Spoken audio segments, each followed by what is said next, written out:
Les sites d'exploitation d'or non autorisés seront bientôt fermés. Le ministre auprès du président de la République chargé de la Défense, Paul Kofi, a échangé avec les différents acteurs impliqués dans cette opération et les professionnels de la filière aurifère pour sa mise en œuvre. Lutte contre le virus Ebola, la Confédération des syndicats des conducteurs routiers de l'Afrique de l'Ouest a organisé une cérémonie de sensibilisation et de prière pour les victimes de la fièvre Ebola. C'était à la mairie d'Adjamé. Au Burkina Faso, après plusieurs tractations, opposition et société civile burkinabé ont validé hier dimanche la version finale de la charte de la transition. Mesdames et messieurs, bienvenue et merci de regarder RTI 1. Lors de sa session du 19 octobre, le gouvernement ivoirien avait décidé de fermer les sites d'exploitation d'or non autorisés et d'expulser les autres sites, tous les exploitants d'or non recensés. Pour élaborer un plan de mise en œuvre de ces mesures, le ministre auprès du président de la République, Alassane Ouattara, chargé de la défense, Paul Kofi, a échangé avec les différents acteurs impliqués dans cette opération et les professionnels de la filière aurifère. Abou Sanogo. La décision du gouvernement de procéder à la fermeture des sites non autorisés et l'expulsion de tous les orpailleurs non recensés tient de ce que l'orpaillage cesse dans la grande illégalité et que tous les clandestins utilisent pour leurs activités des produits polluants et toxiques tels le cyanure. Pour la mise à exécution de cette décision, des pistes de solutions devaient être ébauchées, d'où cette rencontre initiée par le ministre chargé de la Défense, Paul Kofi, avec l'ensemble des acteurs de cette opération et les professionnels de la filière aurifère. Ces mesures visent la maîtrise de l'exploitation de l'or en Côte d'Ivoire, avec en prime des dispositions particulières pour mettre un terme à l'alimentation clandestine du cyanure aux orpailleurs. Nous avons décidé de soumettre au gouvernement donc la décision de pouvoir contrôler davantage ces circuits et surtout pouvoir démanteler ces circuits illicites.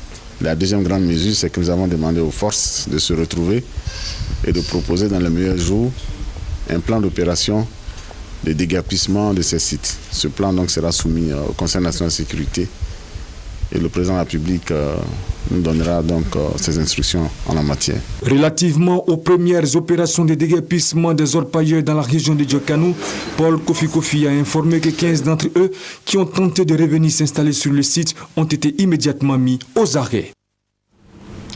Le ministre de la Justice, des Droits de l'Homme et des Libertés publiques, Nyenema Mamadou Koulibaly, s'y a dans le pays depuis quelque temps pour sensibiliser les populations sur les droits de l'homme. La 9e étape de cette caravane des droits de l'homme a eu lieu dans la commune de Ferkessé et de Goussoro Corona, Kwadjokwame, RTI Boaké. Les droits de l'homme, prérogative attachée à la nature humaine, reconnue par les États et codifiée dans leur constitution, sont souvent peu connus des populations. Conséquence, les droits les plus élémentaires sont constamment violés et bafoués, portant ainsi atteinte à la dignité humaine. En Côte d'Ivoire, pour promouvoir et vulgariser les droits de l'homme et des libertés publiques, le ministère de la Justice, des droits de l'homme et des libertés publiques a initié depuis 2012 des caravanes.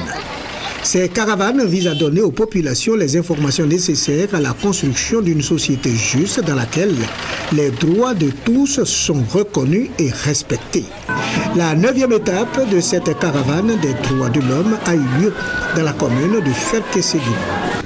Mamadou Nyenema Koulibaly, garde des Sceaux, ministre de la Justice, des droits de l'homme et des libertés publiques, a soutenu que les droits de l'homme et des libertés publiques ne sont que la matérialisation écrite des règles contenues dans nos coutumes et traditions. Les questions de violence faites particulièrement aux femmes, ce n'est pas normal. Nous le savons, dans la culture du Sénoufo, Dieu même est une femme. Il faut arrêter les mutilations génitales. Il faut que nous inscrivions nos enfants à l'école. Il faut que nous prenions le temps de soigner tous ceux qui sont malades autour de nous. Voilà quelques droits. Une séance de questions-réponses entre le ministre et les populations, des projections de films, des formations, des forces de l'ordre et de la société civile sur les libertés publiques ont meublé la 9e étape de la caravane des droits de l'homme. La 10e étape est prévue pour le mois de décembre à Séguila. Et ce communiqué avant de poursuivre cette édition, Tiemoko Yade Koulibaly, premier vice-président du Conseil économique et social, invite mesdames et messieurs les conseillers économiques et sociaux à prendre part à la séance de travail qui aura lieu le jeudi 13 novembre à 10h à la salle des plénières de la dite institution. Vu l'importance de l'ordre du jour, la présence de tous est vivement souhaitée. Lutte contre le virus Ebola, nous vous le disions dans nos titres, la Confédération des syndicats des conducteurs routiers de l'Afrique de l'Ouest a organisé une cérémonie de sensibilisation et de prière pour les victimes de la fièvre Ebola et c'était à la mairie d'Adjamé. Témoin, Sephora Zegui et Koné Pargasoro. La Confédération des syndicats routiers de l'Afrique de l'Ouest ne veut pas rester en marge des actions menées par le gouvernement ivoirien pour éviter l'entrée de la fièvre à virus Ebola en Côte d'Ivoire. Face à l'ampleur de l'épidémie, dans la sous-région, prières et sensibilisations sont organisées pour prévenir le mal.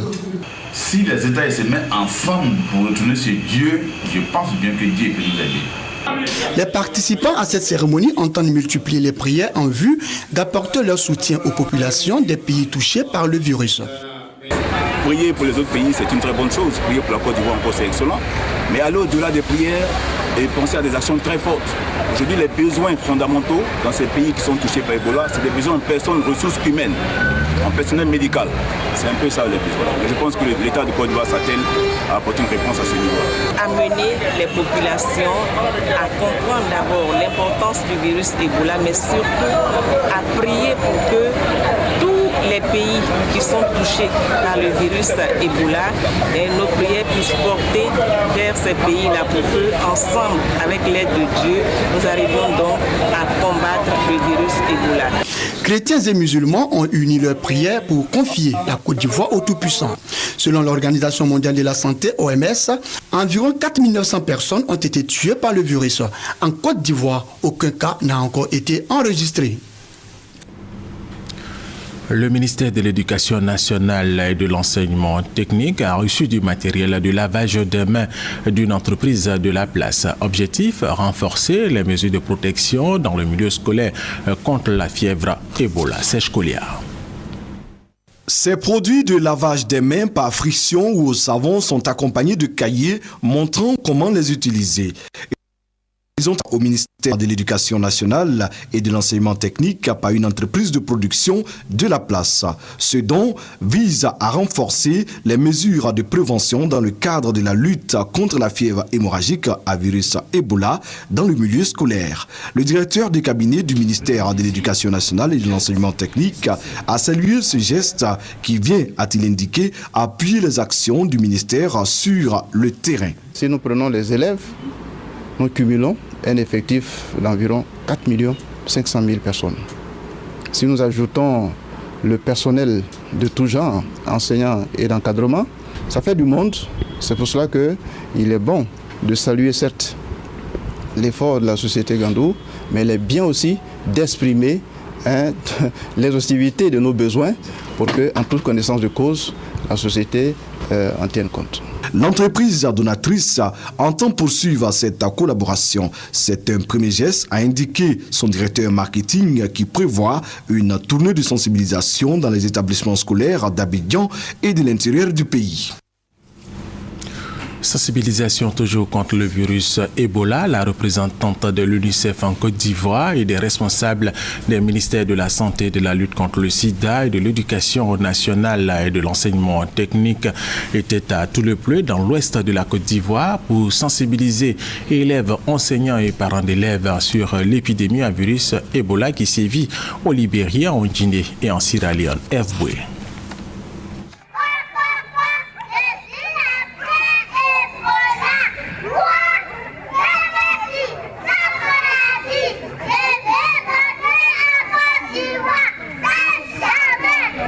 Un vœu cher à ces tout petits. La fièvre Ebola ne doit pas pénétrer sur le territoire ivoirien. Nous sommes à Toulepleu, ville frontalière au Libéria, un des pays touchés par cette pandémie. Ici, la sensibilisation est menée depuis le mois d'avril dernier. L'UNICEF conduit donc une mission de suivi des activités de prévention. Session de sensibilisation dans les communautés et écoles de la ville pour inculquer les bonnes pratiques. De ne pas attraper Ebola, il faut te laver les mains régulièrement, éviter de saluer tes camarades. Il ne faut pas manger les animaux de brousse. Il ne faut pas serrer la main. Nous avons des réunions. Souvent, les femmes se retrouvent et nous, les leaders, nous faisons tout pour leur parler de l'Ebola. Si la Côte d'Ivoire affiche toujours 0 cas d'Ebola, c'est grâce à l'effort conjugué des autorités gouvernementales. Nous demandons aux populations de rester vigilants, d'être constamment en éveil, de porter à notre connaissance tous les cas, toutes les situations, toutes les entrées non autorisées des gens qui rentrent du Libéria, qui rentrent de Guinée. Il faut qu'immédiatement les services de santé soient informés. Un engagement salué par la représentante de l'UNICEF en Côte d'Ivoire. On est vraiment satisfait du travail qu'on a vu et on souhaite dire qu'on est là pour les accompagner jusqu'à la fin pour être sûr que la Côte d'Ivoire va être épargnée du virus Ebola. Cette campagne se déroulera sur 6 mois. Elle permettra de toucher 1063 écoles primaires. 154 centres de santé seront aussi équipés en kits d'hygiène et en dispositifs de lavage des mains. La production en gaz et en pétrole de la Côte d'Ivoire connaîtra les mois à venir un accroissement. Une nouvelle plateforme pétrolière offshore est en installation dans les eaux ivoiriennes, précisément dans la zone de Jacquesville. C'est un investissement d'environ 160 milliards de francs CFA qui permettra de produire 7000 barils de pétrole par jour, nous dit Ali Diarasouba. Cette installation a consisté à planter dans la profondeur de l'océan cette masse de fer appelée jaquette. À elle seule, elle pèse près de 3500 tonnes. C'est cette jaquette qui sera le socle de la prochaine plateforme pétrolière offshore, dénommée Marlin, découverte dans les eaux ivoiriennes il y a 2 ans. Nous sommes dans le golfe de Guinée, à 18 km des côtes et à 8 km d'une autre plateforme déjà en production. Cette unité de production de pétrole brut et de gaz naturel de dernière technologie sera mise en service en juillet 2015 par Foxtrot. C'est une très belle aventure pour la Côte d'Ivoire. C'est le début du développement de Marlin et c'est surtout le début d'une grosse opération qui permettra de sécuriser l'approvisionnement en gaz pour la Côte d'Ivoire sur quelques années. Le contrat que l'on a avec la Côte d'Ivoire est un contrat qui dit que nous devons livrer 140 millions de pieds cubes de gaz à la Côte d'Ivoire pour le secteur électrique principalement. Le projet Marlin, la partie construction, c'est 400 millions de dollars. La partie forage qu'on va faire une fois que la construction est faite, c'est 250 millions de dollars. Donc l'ensemble du projet de Marlin, ça représente 650 millions de dollars qui auront été dépensés, disons, de 2012 à 2016.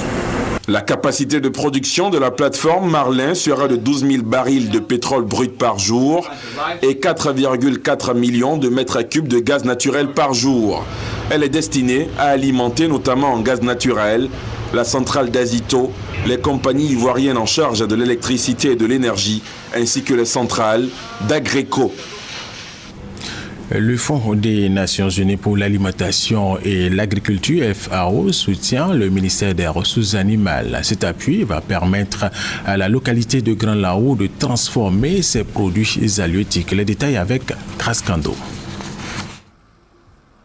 La région de Grand Laou est une zone à forte potentialité en matière de ressources halieutiques. Cette région est première productrice de poissons sur le plan national. À juste titre donc, le gouvernement mène des actions dans la zone littorale de cette localité.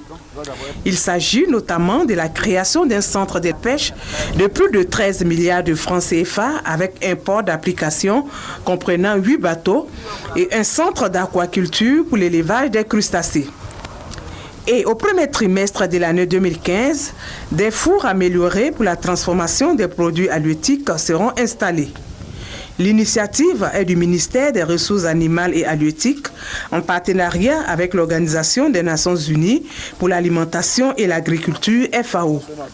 Une visite de prospection dans la localité est organisée. Dans les statistiques, Grand Laou est un département qui produit beaucoup de produits halieutiques. Oui, en ce qui concerne les produits du poisson, nous avons plus de 300 tonnes par an. La majorité de ce produit est transformé et la forme de transformation habituelle, c'est la transformation artisanale, c'est-à-dire le fumage du poisson. Et comme ce produit est mis sur le marché, il faut un minimum de conditions d'hygiène, d'où la nécessité de construire des fours améliorés. Les actions ont déjà commencé, la sensibilisation des acteurs. Et aussi, on a demandé à la mairie que je dirige, à la commune de faire les hangars, mais également de faire la plateforme, d'accompagner le projet. Donc, nous sommes engagés dans ce projet. Je voulais profiter de l'occasion pour féliciter et saluer le gouvernement pour cette belle initiative, mais surtout nos partenaires. Cependant, quelques difficultés demeurent. Il s'agit entre autres de l'érosion marine, de l'ensablement, de l'embouchure et des plans d'eau. Il se tient au musée des civilisations au plateau ici à Abidjan et cela pendant 3 mois. Des expositions sur l'agriculture ivoirienne d'hier à aujourd'hui. Ces expositions retracent l'histoire de l'agriculture de la Côte d'Ivoire. Agriculture qui a contribué fortement à la construction du pays. Serge Kolia. 200 objets et outils servant pour les travaux champêtres.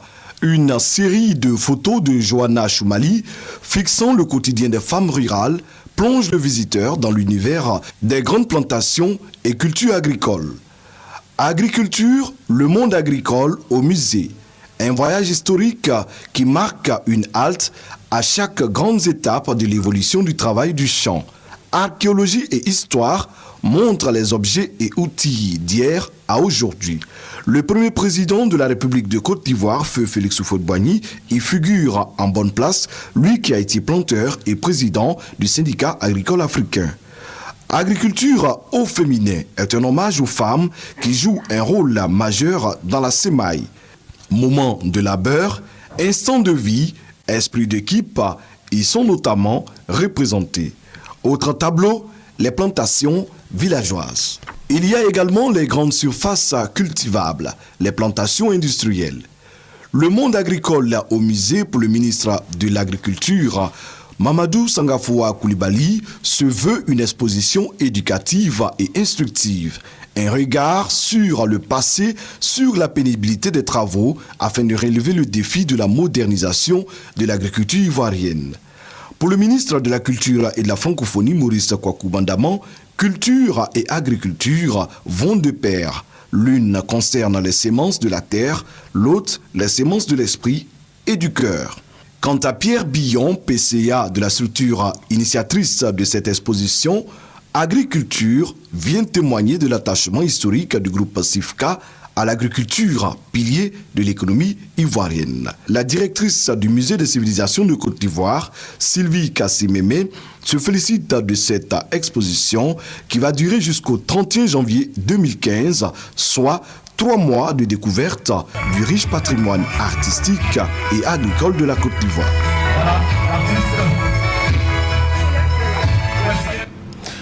Parlons maintenant de la 2e édition du Network Barbecue, un cadre d'échange entre diplômés, jeunes entrepreneurs, chefs d'entreprise et investisseurs. Objectif de cette cérémonie, la création d'un réseau entre les participants, nous dit Guy Roger Nguessan et Adama Kone.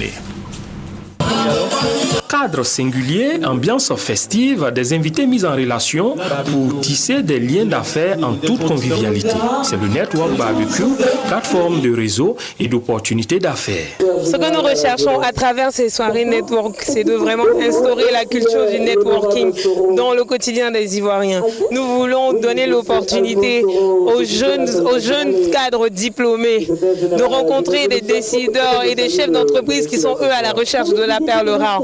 Élargir son réseau professionnel pour développer son business, les participants de ce Network Barbecue le comprennent bien et se mettent en mouvement. Distribution de plaquettes, lobbying, rencontres d'affaires, toutes les stratégies sont employées. Pour décrocher un marché, avoir un partenaire, se constituer un portefeuille client ou encore vendre son projet. Cette plateforme te permet d'évaluer ton projet en temps réel pour savoir est-ce que ce projet que tu as là peut intéresser. Invité de marque de ce barbecue d'affaires, le ministre de la Culture et de la Francophonie. Sa présence est un soutien à cette initiative visant aussi à créer des opportunités d'emploi pour les jeunes diplômés et d'investissement pour les jeunes promoteurs. La deuxième édition du Network Barbecue avait une saveur africaine, tant dans le décor que dans la gastronomie. Le concept est de joindre l'utile à l'agréable pour faire des voisins de futurs partenaires en affaires.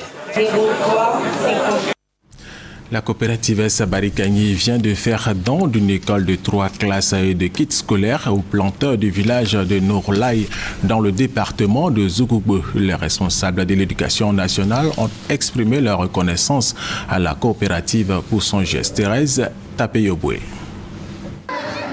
3 salles de classe d'un coût total de 16 millions de francs CFA, des kits scolaires. Nous sommes à Mourlaï, localité dans la sous-préfecture de Guessabo, département de Zougoubou. Ce don est de la coopérative Sabarikani. La cérémonie de remise des clés et des kits s'est déroulée en présence des autorités, des partenaires commerciaux, des parents d'élèves, de la chefferie traditionnelle et des responsables de l'éducation nationale. Les autorités ont salué le geste de portée sociale de la coopérative donatrice. Ce don se situe dans le cadre de la lutte contre les pires formes du travail des enfants dans la cacaoculture et la scolarisation de la jeune fille en milieu rural. Le porte-parole des membres de la coopérative a exhorté ses camarades à continuer de livrer leurs produits à leur coopérative afin qu'elle puisse leur apporter le confort nécessaire. Il a profité de l'occasion pour faire des doléances qui sont, entre autres, le reprofilage des routes, la construction de pompes villageoises et des latrines pour les élèves. Le représentant du sous-préfet de Guessabo a conseillé aux enfants de ne plus accepter d'abandonner l'école pour suivre les parents au champ. Il a demandé aux parents d'établir des extraits de naissance à leurs enfants et les inscrire à l'école. Le Centre international de certification Cyberlearning 225 a organisé samedi ici à Abidjan une conférence sur les nouvelles technologies, les nouvelles spécialités, les nouvelles certifications et le piratage en entreprise. Au cours de cette conférence, il a été présenté le livre Piratage des comptes de l'auteur Nsho Yao. Sauvegarder des données informatiques et les protéger pour être soi-même en sécurité. Mais comment mieux conserver ces données? Quelques procédures à suivre sur Internet et sur son ordinateur. Cette conférence, selon Nsho Yao, accueille professionnels des métiers de l'informatique, a levé le voile sur certains aspects. Tu nous dis que ce que les administrateurs savent, les pirates informatiques le savent aussi. Mais ce que les pirates informatiques savent, les administrateurs ne le savent pas encore. Donc de présenter les problèmes, les difficultés auxquelles les entreprises font face. Si les ordinateurs étaient protégés des virus, il n'y aurait pas besoin de produits antivirus. Comment avoir un savoir-faire minimum dans la maîtrise de la sécurité informatique et disposer des moyens pour mieux sauvegarder ces données? Ce sont là tant de points qui ont poussé aussi le conférencier Nsho Yao à présenter ce livre. Aujourd'hui, présente les techniques, présente les problèmes, présente ce à quoi on fait face et qui n'est pas connu par beaucoup de gens. Et en même temps, les techniques de protection. Donc, le livre aujourd'hui est une sorte de mode d'emploi. Vous savez, l'Internet, lorsque vous achetez un appareil, lorsque vous achetez un ordinateur, vous avez un mode d'emploi. Mais lorsque vous utilisez Internet, on ne vous donne pas un mode d'emploi. Ces données devraient être un challenge pour tous dans le monde entier et particulièrement en Côte d'Ivoire. Car selon les récentes statistiques du cabinet français IDC, 80% des entreprises ferment après un sinistre informatique. Et il y aurait une cyberattaque toutes les 2 minutes. Un reportage de Sissoko Ami. Le réseau des centres de lecture et d'animation culturelle Claque fermé depuis 2002 est désormais fonctionnel. La cérémonie d'inauguration a eu lieu dans la commune de Sirasso. Le ministre de la Culture et de la Francophonie, Maurice Kwaku Banamon, a invité les écoliers et les élèves à fréquenter les Claques pour améliorer leurs résultats scolaires. Sur le Corona, Charles Tatou, RTI Boaké. Ouvert dans 10 communes au nord du pays en 1990 avec pour objectif d'améliorer le parcours scolaire des enfants. Les centres de lecture et d'animation culturelle, CLAC, ont fermé leurs portes en 2002. Grâce aux efforts conjugués du ministère de la Culture et de la Francophonie et à l'appui financier de l'Organisation internationale de la francophonie, OIF, les CLAC sont désormais fonctionnels. C'est la commune de Sirasso, dans le département de Korogo, qui a abrité la cérémonie d'inauguration. Le ministre de la Culture et de la Francophonie a exprimé la gratitude de l'État de Côte d'Ivoire à OIF pour avoir rééquipé les CLAC. Banama Kwaku Maurice a exhorté les populations à fréquenter les centres et surtout à en prendre soin. Le président Alassane Ouattara, sachant l'importance des CLAC, a mis l'accent sur leur réhabilitation. Les CLAC sont des outils essentiels pour la formation des cadres de demain. Et nous sommes heureux de la bonne appropriation des populations de ces villes et régions que j'ai visitées. Les différents intervenants ont salué le retour des CLAC, un retour qui, selon eux, va contribuer à améliorer les résultats des élèves des communes bénéficiaires. Les maires des communes bénéficiaires ont pris l'engagement de faire de ces centres des lieux de cohésion sociale et de promotion des valeurs de paix, de partage et de fraternité. On dénombre 295 centres de lecture et d'animation culturelle à travers le monde. Les chefs traditionnels ivoiriens et africains formés aux techniques de médiation pour renforcer leurs connaissances dans ce domaine. Et c'était en présence du représentant spécial adjoint du secrétaire général adjoint des Nations Unies en Côte d'Ivoire, Ahmed Traoré, Léon Broukwame. Médiation et facilitation des relations intercommunautaires, thème du rendez-vous du donner et du recevoir qui a mobilisé pendant 2 jours une 50aine d'autorités coutumières du continent. Ont assuré cette formation initiée par le Forum des souverains et leaders traditionnels d'Afrique, des experts de l'ONUCI, l'opération des Nations Unies en Côte d'Ivoire. Un séminaire de renforcement des capacités pour permettre aux rois et chefs traditionnels d'aider le gouvernement dans sa quête de réconciliation et de paix. Merci à tous les séminaristes.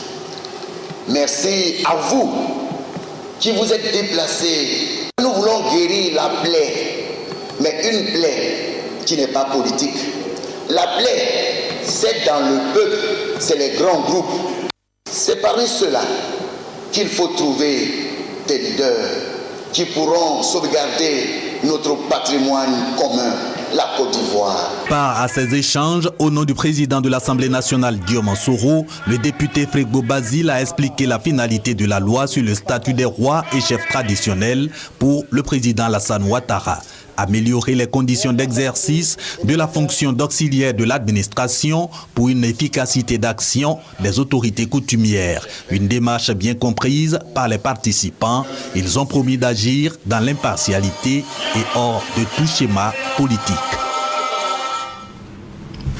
Le Conseil régional de l'AMI vient de se doter de son programme triennal pour le financement de 44 projets prioritaires. Ce programme triennal a été adopté à Zopé lors de la 3e rencontre du Conseil régional qui a fait le bilan de ses réalisations. Thérèse Yoboué.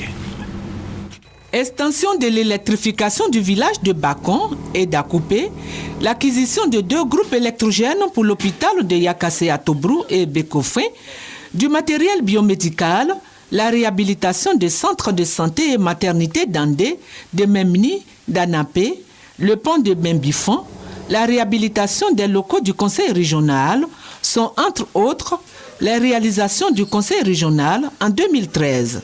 Le programme triennal 2015, 2016, 2017, d'un coût total de plus de 6 milliards 771 millions de francs CFA, 44 projets prioritaires, notamment la santé, l'éducation, l'agriculture, l'hydraulique villageoise, la voirie, seront financés. Ces projets ont été présentés à la population lors de la 3e réunion du Conseil régional. Le préfet d'Azopé, Al-Hassana, a félicité les conseillers régionaux pour l'esprit démocratique au cours des travaux. Au Burkina Faso, pour terminer, après plusieurs tractations, opposition et société civile burkinabé ont validé hier dimanche la version finale de la charte de la transition.